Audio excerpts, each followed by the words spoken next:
13h en temps universel et partout en Côte d'Ivoire. Bonjour et bienvenue dans votre édition. Le Premier ministre Patrick Hachi a reçu hier le ministre tunisien des Technologies et de la Communication, Nizar Ben Nedji, qui est à Abidjan en marge du CITIC Africa pour partager avec la Côte d'Ivoire l'expérience de la Tunisie en matière d'économie numérique.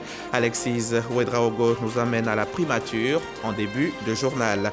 Le groupement spécial de lutte contre l'orpaillage clandestin vient de faire le point de ses opérations menées de 2021 à 2022. Au total, 223 villages visités et plus de 800 sites ont été déguerpis avec du matériel saisi. Aïcha Ouattara était à la caserne d'Agban, la caserne de gendarmerie où s'est fait le point de presse. Son reportage à suivre.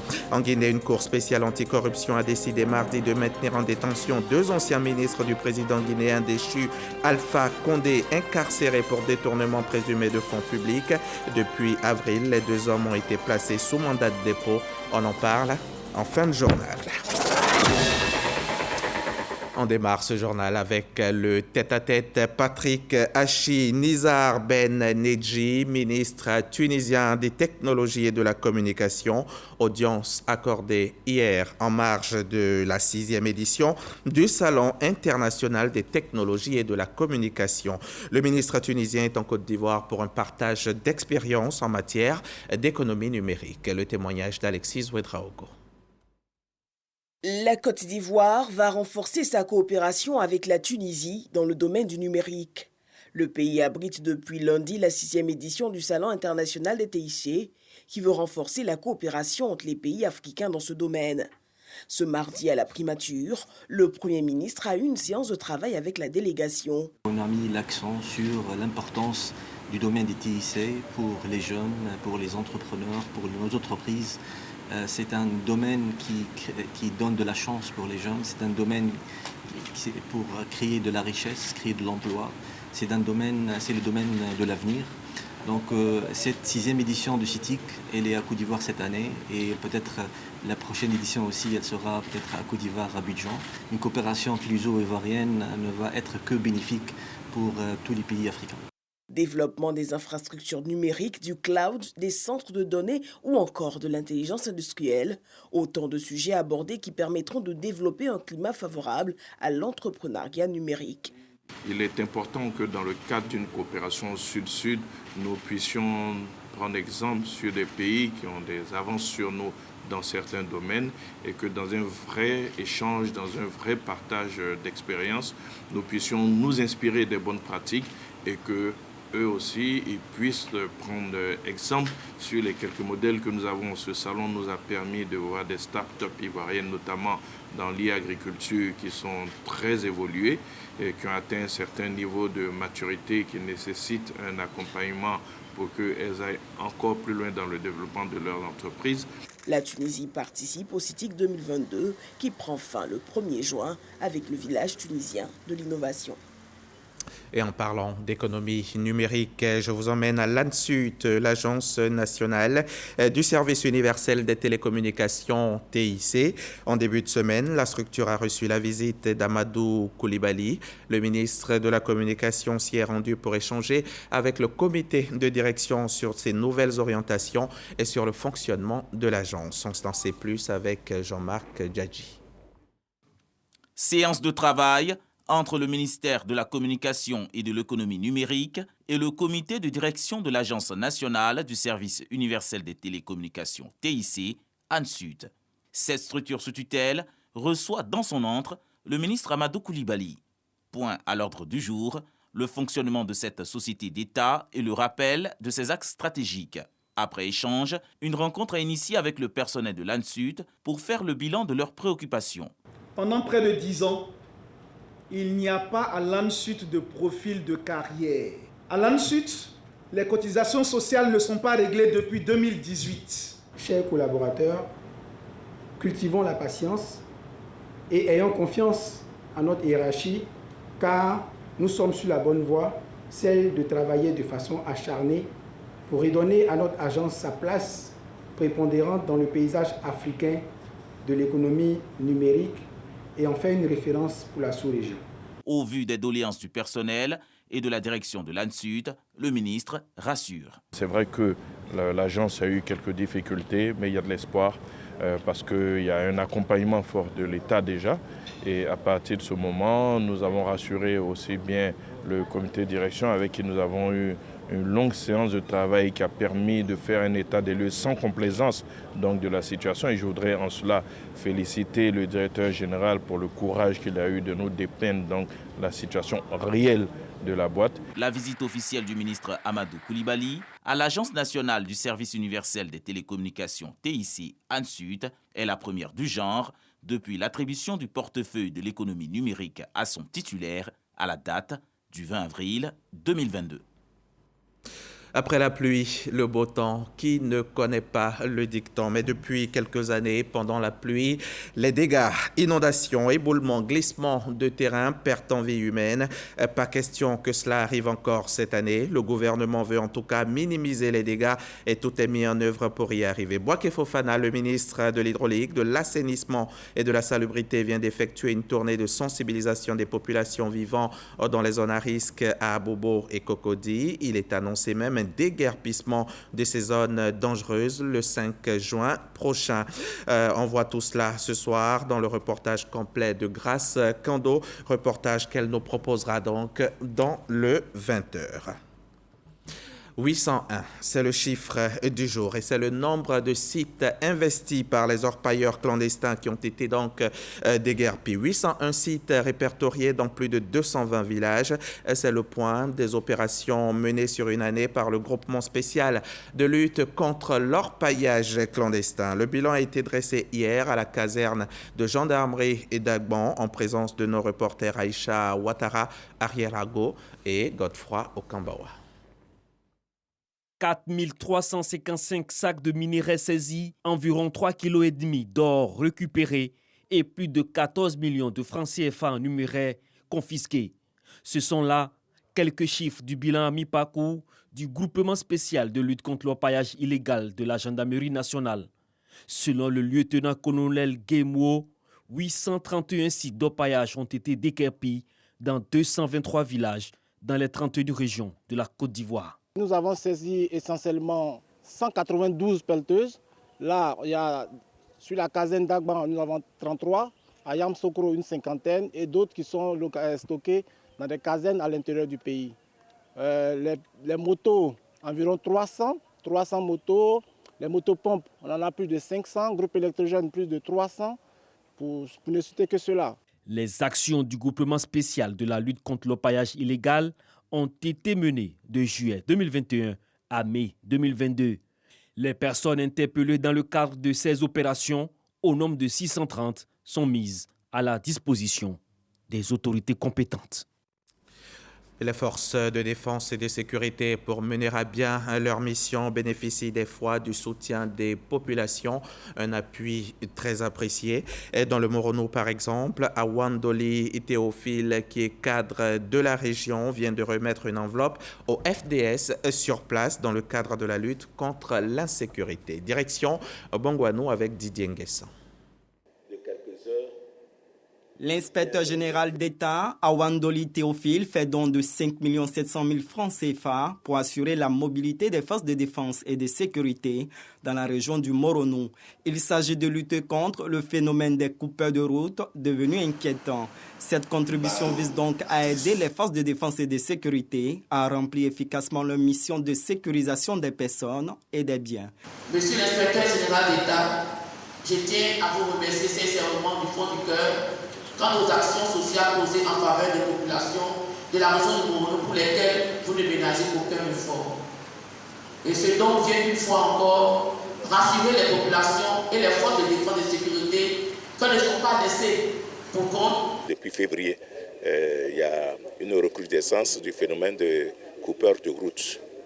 Bon, l'État fait ce qu'il peut pour aider les forces de l'ordre, les forces de défense et de sécurité.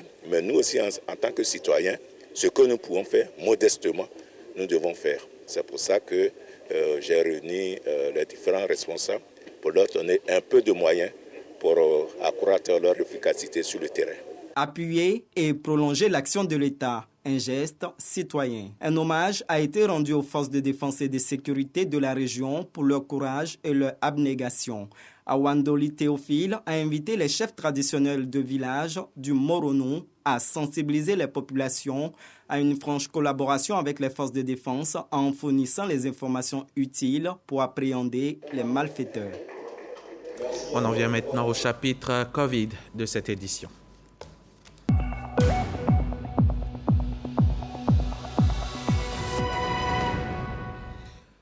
Le point de la situation à la date d'hier est de 21 nouveaux cas enregistrés, ce qui porte à 82 215 cas le nombre total de malades de Covid depuis le début de la pandémie. Et 73 cas sont actuellement actifs et 799 personnes décédées depuis. Il faut continuer d'adopter les gestes barrières et il faut se faire vacciner pour éviter la maladie. Le tabagisme, lui, est le plus important, la plus importante épidémie évitable à laquelle les soignants sont confrontés. Outre les maladies de l'appareil respiratoire, le tabac est aussi connu pour dégrader le système cardiovasculaire. Fumer augmente le risque d'artères bouchées, d'hypertension artérielle, d'anévrisme et d'accident vasculaire cérébral. Hier, comme chaque 31 mai, la journée mondiale sans tabac a été organisée pour faire mieux connaître l'épidémie et ses effets mortels. Cancer de la lèvre et du poumon, pollution de l'air et de l'eau et dégradation du sol, que des méfaits liés à l'abus du tabac. Pour la 35e journée mondiale sans tabac, l'objectif reste le même, tirer la sonnette d'alarme sur les dangers liés au tabagisme. Les chichas, les narguilés sont très dangereux. Une bouffée de chicha, c'est comme si on a consommé 10 à 20 cigarettes. Il faut s'en éloigner définitivement. Il est question de dire aussi aux vendeurs de chicha que les chichas sont aussi des produits du tabac et doivent subir la rigueur de la loi. Il est interdit de fumer dans les lieux publics et les transports en commun. Les déchets qui sont liés aux mégots de cigarettes entraînent une grande pollution de notre environnement. Les agriculteurs de tabac vivent également des maladies qu'on appelle la maladie du tabac vert parce qu'ils sont exposés à la feuille de tabac qui est aussi toxique. La radiodiffusion télévision ivoirienne, média public, avec à sa tête son directeur général Fousseli Dambélé, est résolument engagé dans la lutte anti-tabac et cela est reconnu. Une distinction donc par le ministre de la Santé. Cette volonté de contribuer s'illustre à travers des reportages au niveau du journal télévisé, mais également au niveau des émissions et des magazines d'information, de sensibilisation et d'éducation, tant au niveau des chaînes télé qu'au niveau des radios du groupe RTI. Le gouvernement, par ailleurs, s'attelle à la mise en œuvre de politiques appropriées pour endiguer le fléau. Le gouvernement a développé une politique de lutte anti-tabac des plus efficaces en précédent, dans un premier temps, au renforcement du cadre institutionnel, par la création donc, de la Direction nationale de la lutte anti-tabac. Aussi en 2019, la Côte d'Ivoire s'est dotée d'une loi anti-tabac. Si nous nous engageons tous dans ce combat, qui n'est pas facile, nous pouvons donc gagner ce combat. Pour mieux adresser le défi du tabagisme, la Côte d'Ivoire, en collaboration avec l'Organisation mondiale de la santé OMS, prévoit la mise en place d'un laboratoire national de lutte contre le tabagisme. Il sera le deuxième du genre en Afrique, après celui du Burkina Faso. Fumer affecte tous les organes du corps. Ne laissez pas le tabac vous couper le souffle. C'était un reportage de Khalil Diomandé et Franck Quadio. Votre télévision continue de s'enrichir en programmes pour le plaisir de ses téléspectateurs. Sur la RTI, il faudra désormais compter avec Carte d'Ivoire, votre tout nouveau magazine hebdomadaire de 120 secondes par numéro. Carte d'Ivoire se présente comme une carte postale de la Côte d'Ivoire touristique. Le lancement a été fait hier en présence de Patricia Omouetia. La Côte d'Ivoire est une véritable mine d'or en matière de tourisme, mais qui est à ce jour sous-exploitée. Le projet Sublime Côte d'Ivoire, initié par le gouvernement, vise à faire renaître ces différents sites à travers une stratégie efficace. Dans de telles circonstances, le ministère du Tourisme ne peut que s'associer à un tel engouement avec joie et panache, à un tel vecteur de communication, véritable accélérateur de croissance et de diffusion d'informations touristiques à grande échelle. Dans cet élan, il a été convenu d'un partenariat entre la RTI et Elephant Africa, filiale du groupe Elephant. Ainsi est née Carte d'Ivoire, un magazine riche de 60 capsules d'une durée de 2 minutes chacune. Cette structure s'engage à remettre les attraits touristiques du pays sous les spotlights. Clément Bousson, son directeur général, se félicite de la réalisation d'un tel projet dont l'objectif est de stimuler l'envie de découvrir la Côte d'Ivoire. C'est magnifique la Côte d'Ivoire. Il y a beaucoup de diversité de paysages, de cultures. Et je me suis dit, en tant que producteur, c'est mon devoir de mettre en lumière toutes ces richesses. Et c'est comme ça que le programme est né. C'est comme ça que le partenaire a été trouvé avec le ministère du Tourisme, qui partage exactement notre vision. Et bien sûr, le diffuseur, la RTI, qui est notre diffuseur préféré. Ce partenariat avec la RTI est bien scellé et satisfait son directeur général, Fosseni Dambélé. Il se réjouit d'un savoir-faire qui parle de lui-même. Il rassure sur la qualité des différentes capsules. Pour le directeur marketing et communication du groupe, ce nouveau programme viendra enrichir le contenu de la RTI. Aujourd'hui, il était important d'aller un peu plus loin et de pouvoir donner une pulsion, une envie à tous les Ivoiriens, à toutes les personnes amies de la Côte d'Ivoire, de pouvoir découvrir ou redécouvrir la Côte d'Ivoire à travers des formats courts de 2 minutes d'une région de la Côte d'Ivoire. Donc aujourd'hui, c'est le tourisme intérieur en fait qui va être développé parce qu'on se rend compte qu'il y a énormément de potentialités que les Ivoiriens eux-mêmes ignorent. Donc d'un côté, vous avez le grand public et les Ivoiriens, les cibles qui vont devoir avoir à faire des choix pour pouvoir on va dire, revoir leur destination. Et de l'autre côté, nous avons les annonceurs, je ne peux pas ne pas en parler, qui ont une très belle opportunité aujourd'hui, à travers des formats très courts, de pouvoir apposer leur image et de pouvoir profiter, on va dire, de ce format inédit qui est à la fois digeste sur la télévision, donc sur le linéaire et sur le digital, sur les réseaux sociaux, afin de pouvoir être encore plus visible. La conférence de presse de lancement achevée, les premières capsules seront diffusées dès le 11 juin prochain, après l'édition du journal télévisé de 20h. Ce sera un canal d'ouverture de la Côte d'Ivoire au monde. Carte d'Ivoire, c'est donc un magazine quotidien de 2 minutes par numéro. Et à travers Carte d'Ivoire, vous pourrez voir les merveilles que vous propose la Côte d'Ivoire. On va quitter donc la belle Côte d'Ivoire pour juste un moment. Cap sur la France qui est avec une de ses dures réalités. Dans ce pays, environ 400 000 étrangers vivent en situation irrégulière. La vie est dure. Ils n'ont pas le droit de travailler et tous les moyens sont les bienvenus pour s'en sortir, notamment l'usurpation d'identité, l'utilisation pure et simple de fausses pièces d'identité. Nous avons voulu voir cette vie de près, toucher du doigt cette réalité, la galère de ces hommes et femmes, ces nombreuses familles qui vivent au noir pour subvenir à leurs besoins. C'est un reportage exclusif de Cheikh Koné Aboubakar. Aujourd'hui, exploité, demain, régularisé. Un chant d'espoir pour faire face à la résignation. Nous sommes dans la commune d'Alfortville en France, devant le siège d'une des plus célèbres entreprises de distribution de colis au monde. Il est 23h. Dans ce froid glacial, Dambélé Moussa et ses 142 collègues travaillent au noir dans cette compagnie. Il y a environ 3 ans. Depuis 5 mois, ils ont décidé de tout arrêter et se faire entendre en décrétant un piquet de grève. C'est une situation qu'on ne peut pas définir. C'est juste l'objectif qui fait qu'on tient la régularisation. Parce que tout le monde sait, sans papier dans ces pays-là, c'est un cauchemar. Tu vis dans la perte, tu te caches. Plutôt vivre dans cette tente de fortune insalubre et réchauffer grâce à du feu de bois que de continuer à accepter des conditions de travail qu'ils jugent précaires, sous-rémunérées et sans protection sociale. On est parti au ministère de l'Intérieur. Une fois, on a été reçu avec les directeurs aussi, qui a dit qu'il y aura un retour, il n'y a jamais eu de retour.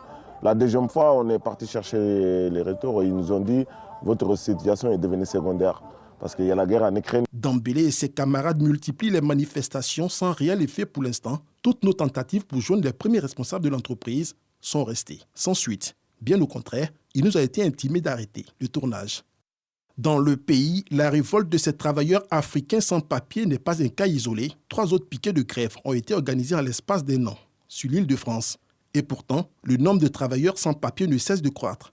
Officiellement, on en dénombre entre 200 et 400 000, mais les chiffres officieux font état de plus d'1 demi-million de personnes.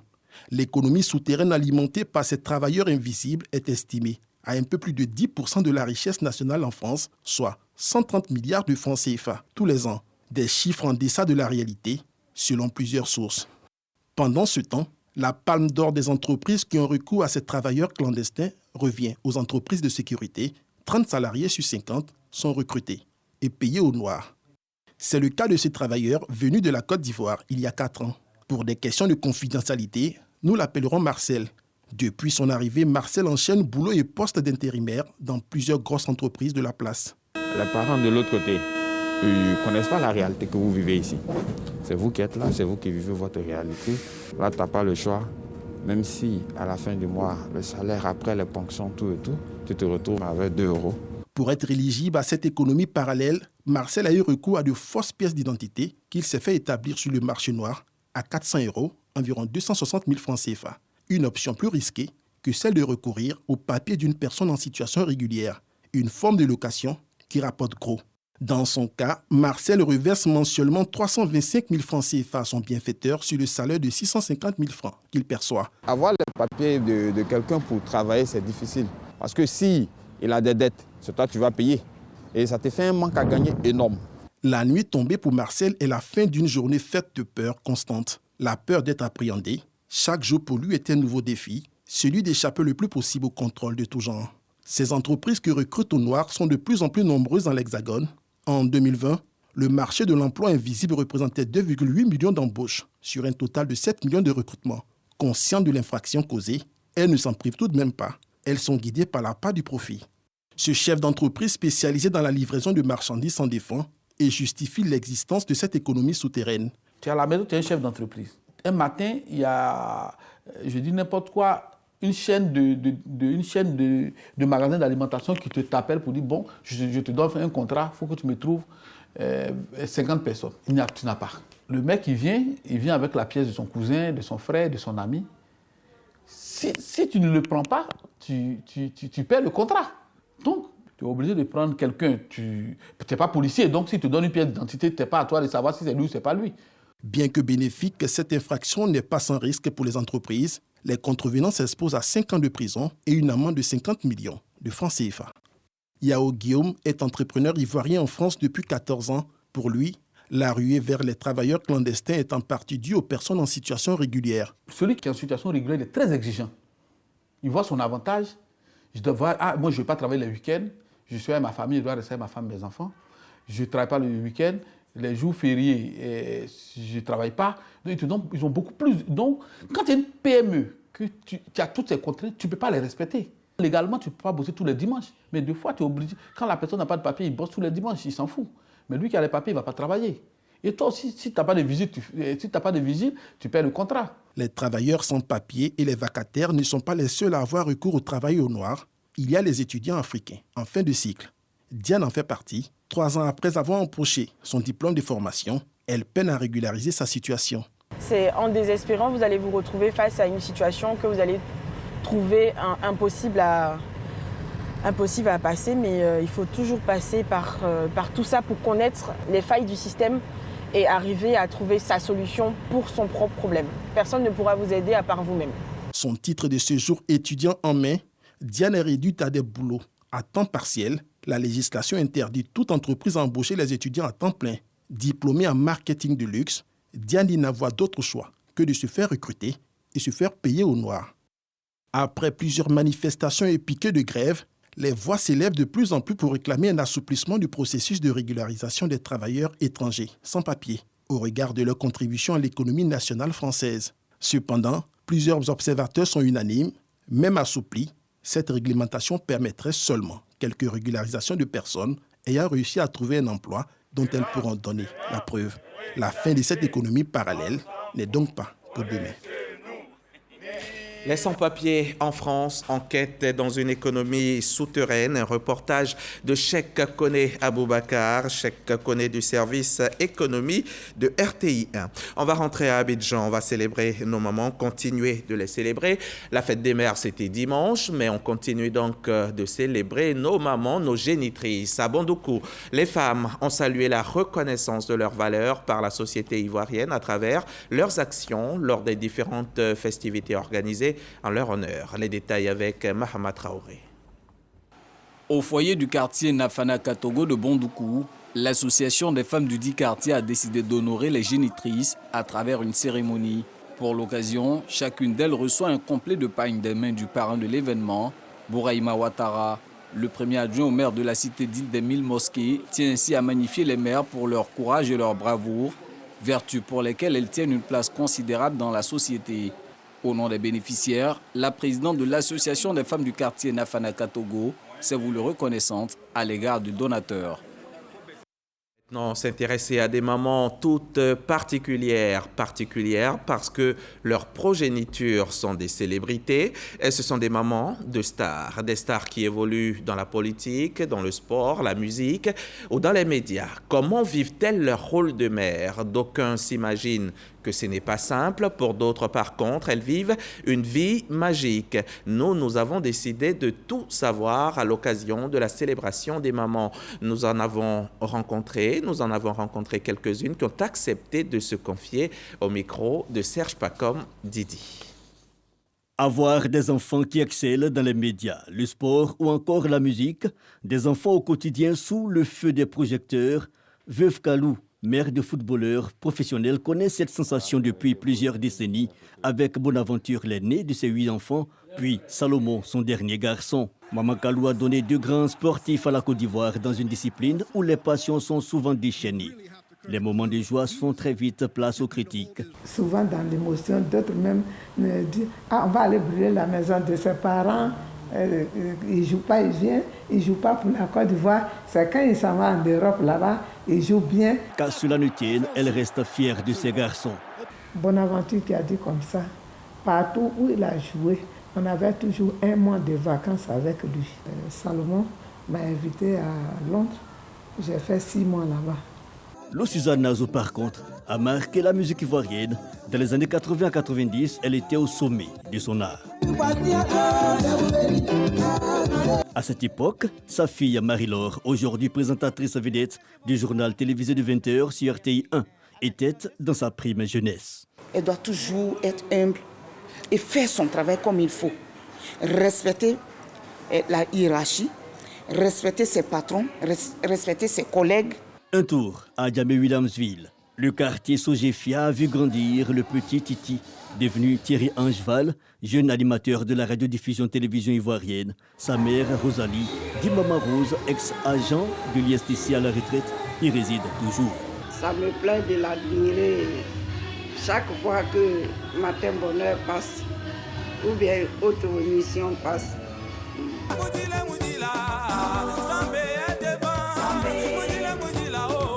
Ce titre, en featuring, sorti en 2005, a relancé la carrière d'Antoinette Alani, un duo au sein duquel se révèle le dernier de ses 5 enfants, Parfait Yao, alias DJ Kedjivara, une des stars actuelles du coupé décalé. Depuis qu'il monte, je suis obligée de me calmer pour ne pas salir le travail de l'enfant. Parce qu'une mère doit aider l'enfant. Fer de lance du mouvement coupé décalé, le nom de feu Arafat DJ continue de planer sur le showbiz ivoirien. Tina Glamour, sa mère, évoque des moments forts avec son fils. Je l'ai mis à l'école jusqu'à un certain niveau, en 5e. Il m'a dit, maman, c'est plus la peine de payer mes études. Eh ben, moi, le travail que tu fais, moi, il fait ça. Hein. Je l'ai pris à la légère. Mais c'était une belle expérience parce qu'il me l'a rendu bien. La preuve aujourd'hui, il est connu mondialement. Mère poule, femme douce ou sévère, maman au caractère bien trempé, chacune de ses génitrices a sa propre recette pour l'éducation de ses enfants. Bien vrai qu'aujourd'hui, les stars, je continue de l'encadrer. Quand il va à la télé, je suis tout ce qu'il fait. Quand il y a quelque chose qui... je ne vois pas. De toutes les manières, il y a toujours un « je l'appelle ». Il y a eu ça. La rude concurrence, le regard des autres, rumeurs et frasques, ou encore informations sensationnelles appelées buzz, riment très souvent avec ces métiers publics. Et ce n'est pas toujours facile à vivre. N'empêche, anniversaire, fête de fin d'année, fête des mères, ces moments de star sont aussi choyés, voire gâtés par leurs enfants.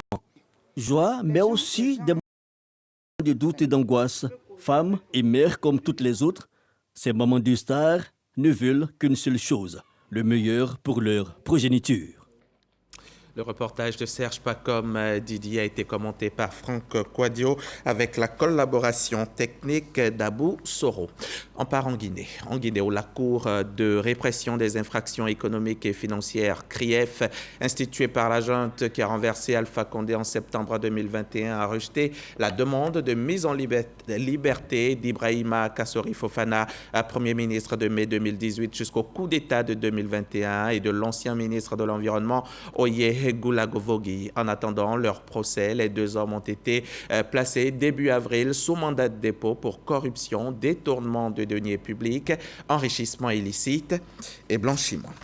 Voilà, c'est la fin de ce journal. Merci de l'avoir suivi. Je vous retrouve demain, même heure, 13h, RTI.